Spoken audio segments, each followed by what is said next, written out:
In today's tutorial, I'm going to show you guys how to resolve if the IGFXEM module has stopped working on your computer. Intel graphics driver that might not be working properly, this tutorial will be for you. So we're going to start by opening up the start menu. Just left click on the start button one time. Type in device manager.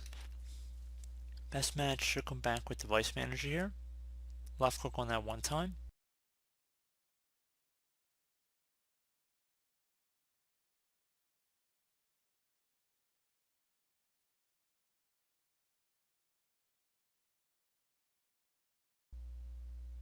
Now you want to go ahead and expand the display adapter section. So just double click on display adapters or left click on the little arrow next to expand. And then the display adapter that is shown underneath, you want to right click on it and then left click on update driver. Now you want to search for drivers. I'd recommend searching automatically for updated driver software. Now in the event that this does not find anything, just take note of wherever the driver name is right up here.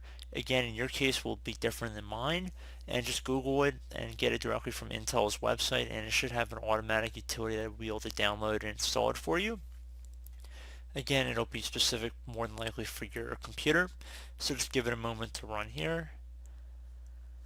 Should say the best drivers for your device are already installed as one possibility. So again, maybe you will find an update, maybe not. Click on close, or just restart your computer.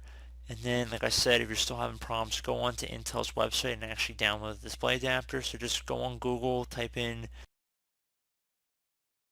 whatever the display adapter is listed in here and just type in update, and it should be from an Intel website. It should be one of the top search results. Just click on it and let it run the automatic utility to install it onto your computer. So pretty straightforward tutorial, guys. I hope I was able to help you out, and I do look forward to catching you all in the next tutorial. Goodbye.